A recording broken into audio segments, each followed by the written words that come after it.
Joe கம்மிங்ஸ் அப்படிங்கிற ஒருத்தரோட வீட்ல டெய்லியும் சம்பந்தமே இல்லாம சாப்பாடு காணாம போயிட்டு இருந்திருக்கு. அவர் வீட்ல நிறைய காஸ்ட்லியான பொருட்கள்லாம் இருக்கும் போது ஏன் டெய்லி சாப்பாடு காணாம போகுதுன்னு சொல்லி அவருக்கு ஒரு டவுட் வந்திருக்கு. இவரும் அவங்க ரோட்ல இருக்க சிசிடிவி கேமரா, அப்புறம் வீட்டுக்கு வெளியே இருக்க சிசிடிவி கேமரா எல்லாத்தையும் பாக்குறாரு. ஆனா எதுலயுமே சந்தேகப்படுற மாதிரி ஒருத்தர் கூட சிக்கல. சரி, டெய்லி ஃப்ரிட்ஜ்ல இருந்தான சாப்பாடுலாம் காணாம போயிட்டு இருக்குன்னு சொல்லி ஃப்ரிட்ஜ் பக்கத்துல ஒரு மறைமுகமான கேமரா விற்கிறார் ஜோ கம்மிங்ஸ். ஃபாரின்ல எல்லாரோட வீட்லயும் ஏசி வென்ட் இருக்கும். நம்ம நிறைய படங்கள்ல அதுல எல்லாரும் தப்பிச்சு போற மாதிரி எல்லாம் நிறைய பார்த்திருப்போம்.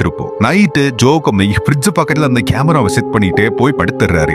அதுக்கப்புறம் சரியா 2 மணி நேரம் கழிச்சு அது ஏசி வென்ட் வழியா நிறைய முடி வச்சுட்டு ஒரு பொண்ணு ஜோ கம்மிங்ஸ் வீட்டுக்குள்ள வருது. அதுக்கப்புறம் அந்த பொண்ணு கிச்சன்லயே அப்படி இப்படி நிறைய ரவுண்ட் அடிக்கும். அதுக்கப்புறம் ஃப்ரிட்ஜை திறந்து பால் எடுத்து குடிச்சிட்டு அப்படியே நிறைய ஃபுட் எல்லாம் எடுத்து சாப்பிடுது. அதுக்கப்புறம் திடீர்னு ஜோ கம்மிங்ஸ் வர மாதிரி சவுண்ட் கேட்ட உடனே அந்த பொண்ணு போய் சோஃபாக்கு பின்னாடி ஒளியுது. அதுக்கப்புறம் ஜோ கிச்சனை விட்டு போனதுக்கு அப்புறம் அந்த பொண்ணு எப்படி உள்ள வந்துச்சோ அதே மாதிரியே அந்த ஏசி விட்டு மேல ஏறி உள்ள போய் அடுத்த நாள் அந்த ஃப்ரிட்ஜ் பக்கத்துல இருந்த சிசிடிவி கேமரா வழியா ஜோ அங்க நடந்த எல்லாத்தையும் பார்த்துட்டு போலீஸுக்கு கூப்பிட்டு இன்ஃபார்ம் பண்றாரு. போலீஸும் வந்து அந்த ஏசி விட்டு ஓபன் பண்ணி பார்த்தபோது உள்ள அந்த பொண்ணு இருந்திருக்கு. அதுக்கப்புறம் அந்த பொண்ணு விசாரிச்சதுல அந்த பொண்ணு 2 மாசமா அந்த ஏசி வெண்டுக்குள்ளேயே தங்கிட்டு இருக்கிறது தெரிஞ்சிருக்கு.